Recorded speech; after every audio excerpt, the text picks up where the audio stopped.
Hi, I'm Teresa Yunkin, a technology strategist who's passionate about emerging technologies, collaborative leadership, and healthcare.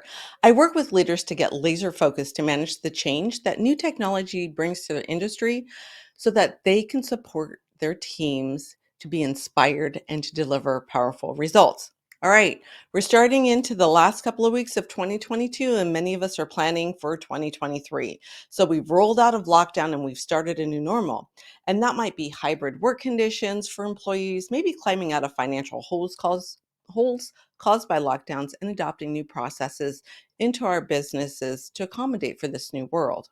Well, don't forget to prepare and to plan for the 2023 work environment as it continues to evolve and to change. So, I was preparing for a client workshop in early 2023 and I came across this article and thought it would be great to share with you. All right. So Forbes lists the four biggest work trends of 2023 to be number one, hybrid work is here to stay.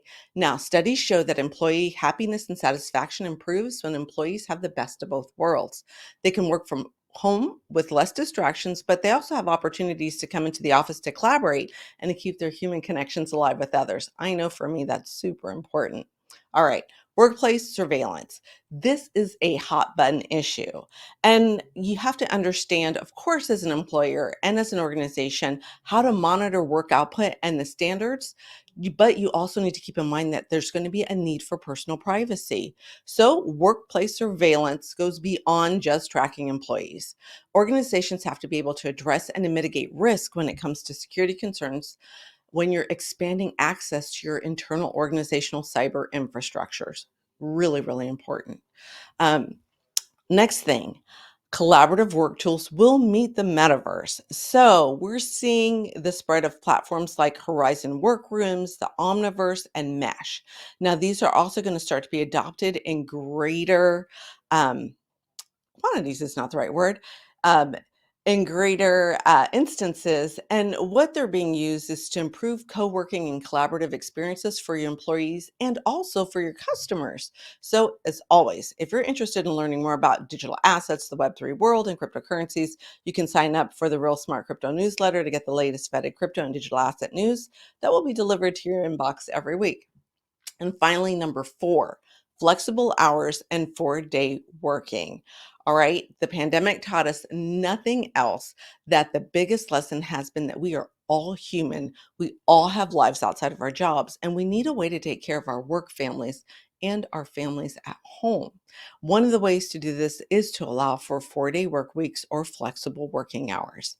Now, how are you going to do all this, right? Well, the best way to manage the changes that these trends will have on your teams is to identify a change framework you want to use to manage the changes to help your team negotiate this ever-changing work world, right? Nothing is static, and it's not going to continue to be static from the studies. So, a framework, for those of you that don't know, is a structure that you can put in a place to follow as you educate, help your team adopt, and socialize changes across your team. Now, it helps everyone to be informed when you guide your team and your team knows what to do when change occurs. And it also gives you a way to monitor and to adjust those activities to support your team if you need to. So there are many change management models you can use, and they are as numerous as there are stars in the sky. Here are just a few that you may be familiar with. McKinsey's 7S change management model, the Deming cycle, right? You've heard of Plan, Do, Study, Act, PDSA. And finally, the Kaizen change management model. You hear that a lot with lean initiatives or Six Sigma initiatives.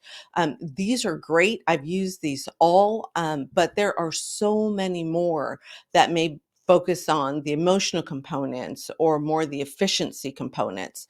So, as you plan to head into 2023, plan to head into 2023 super strong. So, if you have any questions about what I just talked about, you can reach out to me to have a discussion on how to manage those coming changes in 2023 in a way that's clear, concise, and adds value. And adds value not just for you, but for your team. Come on, let's talk. Why don't you book some time on my calendar? Right here, it's in the description. All right. That's what I have for 2023. Looking forward to that. And I will see you here again next week having another conversation about all things tech and all things leadership. All right, catch you on the flip side.